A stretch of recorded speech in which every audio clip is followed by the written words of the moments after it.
All right, I wish I was a liar right now. Boy, I'm so good with these transitions today. But I got to tell the truth, and I got to read this report. Breaks my heart, but you know me, I live through levity. If I ain't dead, I ain't down. I'm going to be all right, and these guys will be too. But ESPN has laid off some names.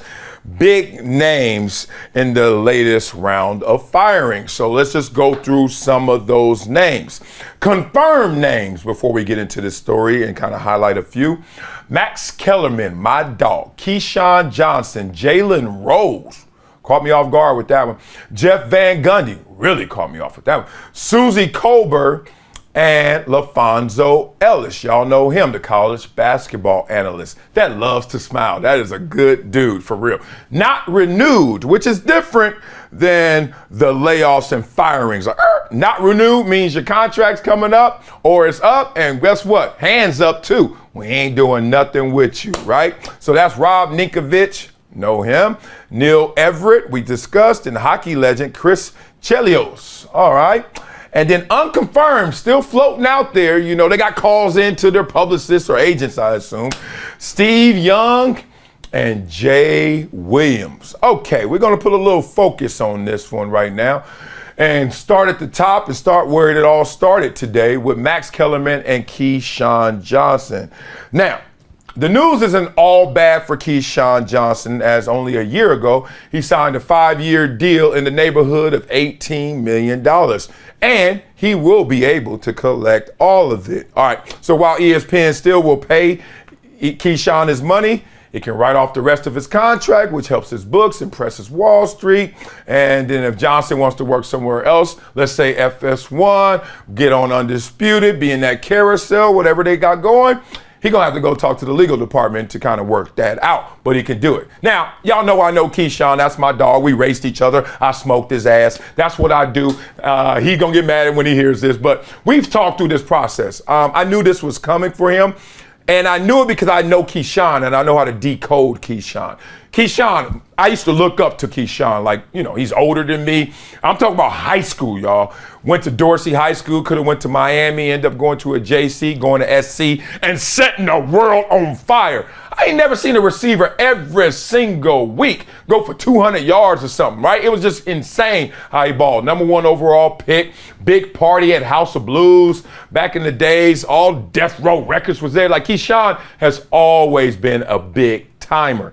That said, I knew that this situation was coming for him because I knew what was happening with Max Kellerman, another person I've talked to through this process. So decoding it all because it wasn't confirmed even for them, but they knew in terms of the writing being on the wall. Now, what happened with Max? This is interesting. So we know Max was making a little more than Keyshawn, like $5 million per year. I actually know the real numbers, so they close.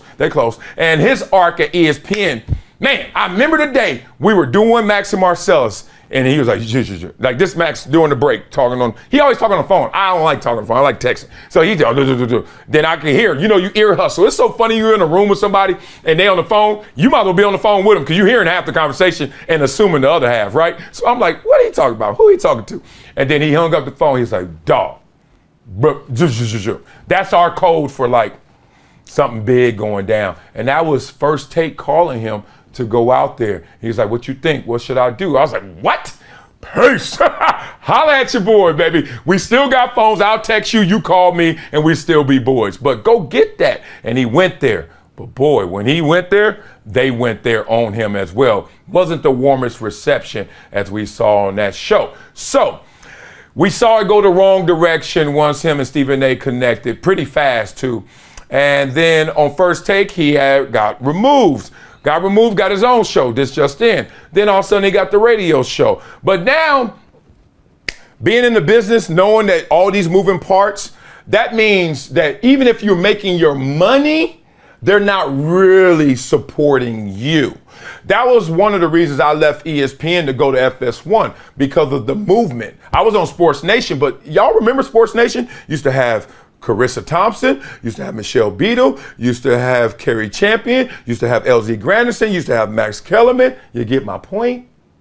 All that means, all that movement, they ain't fully supporting it. And Max and all that movement, even though he was getting paid, I was getting paid, they're not fully supporting you. Max kind of felt that. So then when Pat McAfee got signed, it was a wrap. Like, it's just a matter of time that we got to announce to you that you got to be let go. We need that real estate. Okay, so then it gets to Jalen Rose. Now, Jalen, who is 50, who looks amazing for 50. He older than me?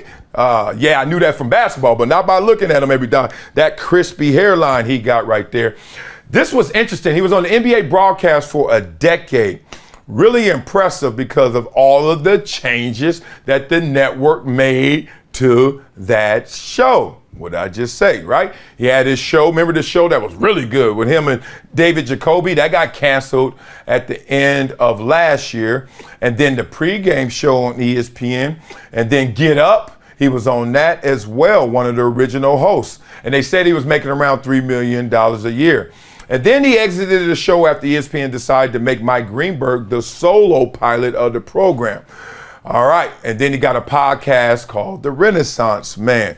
What happens with Jalen Rose now in the situation? We haven't thrown that name over there for Undisputed, which seems like the biggest opportunity for someone to land right now. So just starting off one conversation we could have, Max, Keyshawn, or Jalen Rose sitting across from Skip Bayless potentially arguing in the absence of Shannon Sharpe. That's one thing, but two, where's this really hit for you guys? I'll tell you what this hits for me.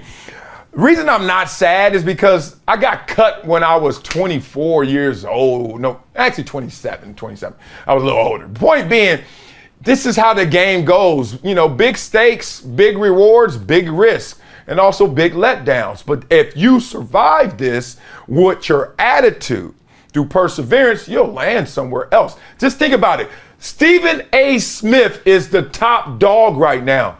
Do y'all remember when Stephen A. Smith got canceled? When his show got taken off the air? When he didn't have a job? Y'all remember that? Now look at him. So when you look at these situations, it's just moving around chess pieces to see where they go. You guys tell me in the comments where you think they will go.